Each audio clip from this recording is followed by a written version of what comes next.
Every time on Field Sports Britain, we've been featuring the amazing relationship falconer Roy Lupton has with his young goshawks. This week, however, we're bringing you a shocking story of Roy's attempt to save an injured wild golden eagle.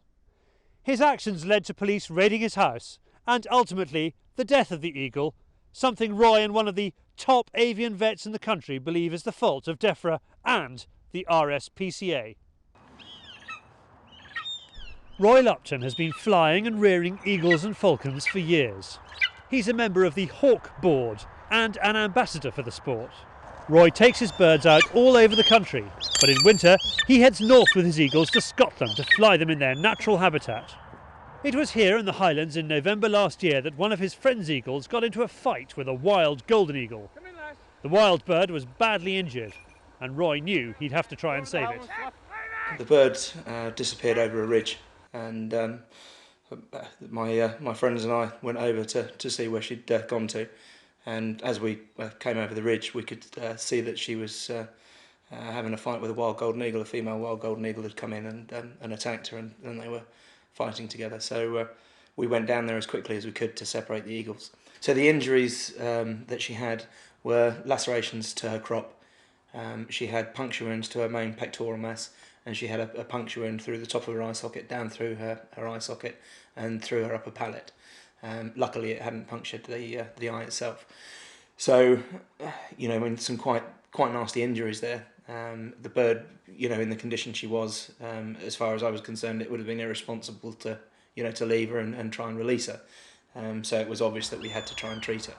Roy understood that if he were going to rehabilitate the bird at home, he'd have to do it by the book, as it's a criminal offence to take a wild raptor into captivity. He contacted the Scottish authorities and the Animal Health Unit of DEFRA. All those concerned appeared happy, and he was granted an open-ended temporary licence because no one knew how long it would take to get the eagle back to full fitness. In all honesty, I mean, it might as well have been a budgerigar for the amount of concern that they showed. It was, it was no problem. Just carry on and we'll see how you get on. After a few months, she was looking fit and healthy. Roy maintained her fitness levels with training, and she was in good enough shape to attempt a release back into the wild. Roy returned to Scotland in January this year, but the weather was against them. Again, he says, he informed all the authorities about the developments. In late spring, Roy was keen to try again. Just days before he was to head off, he says, DEFRA's Animal Health Unit contacted him, asking him to postpone the release so they could take a DNA sample. Roy agreed, but instead of a vet appearing at the front door, his house and aviaries were raided by Kent police. It's very scary. I've never had any trouble with the law before. I've never never been accused of any crimes. And then when you open the gates and they all come swarming in and put you under formal caution for stealing a wild golden eagle from Scotland and holding an unregistered bird, all sorts of things start going through your mind. Obviously, the biggest threat from it was, I've spent my life with birds of prey and working with birds of prey. If I ever got prosecuted under the Wildlife Countryside Act, then it would preclude me from keeping the birds that I do keep. And there's no way I would ever do anything that would jeopardise that. The eagle was confiscated and taken to an RSPCA rescue centre in Sussex.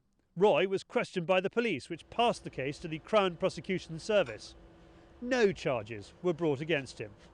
Some of the most compelling evidence he offered up were recorded telephone conversations between him and DEFRA staff.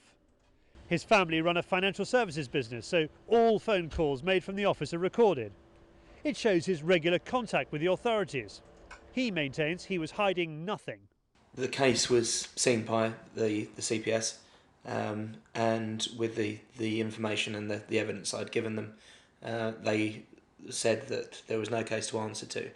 And they in fact intimated to the acting sergeant that was in charge of the case that they found me to be the victim of the investigation. But Roy's main concern was with the eagle. Roy asked DEFRA for a vet to visit the eagle at the centre. It took them weeks to arrange. Roy was eventually allowed to see the bird, but was escorted by the police. Finally, Roy was told he had permission to take the eagle home and care for it. But in the month she was at the RSPCA centre, her condition had declined dramatically. When we were let into the the RSPCA facilities by the police. I couldn't believe, the state that they were and the conditions that they were keeping the eagle in. All the advice that I'd previously given them when they seized the eagle had been completely ignored. The bird was in a stress condition. Her talons had been worn down because she'd been kept on a concrete floor. The only perching facility she had was a rock and a couple of mouldy logs.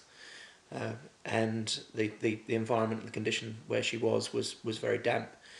You couldn't have asked for a more perfect harbour for aspergillosis spores, or for any other disease to start. I informed the police that I was very distressed that the bird was being kept in these conditions, and asked them to remove this bird, to remove the eagle from these conditions as quickly as they could, because it really wasn't suitable. The eagle died just a few days after Roy got her home. She actually started to make a slight recovery during the night, but unfortunately the next morning she passed away. He decided to have an autopsy done. It revealed she had a lung infection and heavy metal poisoning. There was remnants of rabbit carcasses, and there were the castings, regurgitated pellets from the eagle, and it was wild rabbit. One of the major concerns with any bird of prey is lead poisoning. So we don't feed anything that could have had any possibility of being shot. I expressed my concerns that this had been shot rabbit, and I was told that apparently the RSPCA X-ray all of their dead rabbits before they feed them to their animals. Whether or not that's the case, then I'm not the person to judge that. I would have thought that would have been an incredibly expensive operation to have to X-ray every single piece of food before you feed it to your animals, but there we go. Roy has spent thousands of pounds on legal and vets bills. He blames DEFRA and the RSPCA for the death of the eagle he was trying to return to the wild. Surely the bird shouldn't have been placed in their care if these people don't have the necessary experience. They've taken an eagle that was fit, healthy and ready for release and killed it. We put the questions raised in this film both to DEFRA and the RSPCA. Neither organisation made anybody available to answer the charges of neglect, but both issued prepared statements. DEFRA said, "While we cannot comment on the details of this particular case as it's subject to an internal investigation, animal health officers with Kent Police attended a falconry, their own words, in Essex in the belief that the owner did not have the correct paperwork for the eagle." The RSPCA said, "Originally, staff were asked to hold the bird for a week and only had 2 days' notice to make the necessary preparations." It went on. The bird's stay extended to 1 month. The staff noticed green faeces after about the 3rd week, but the attending vet detected no other clinical signs of lead poisoning. No additional tests were undertaken on the bird, as they were then asked to return it to Mr. Lupton in June.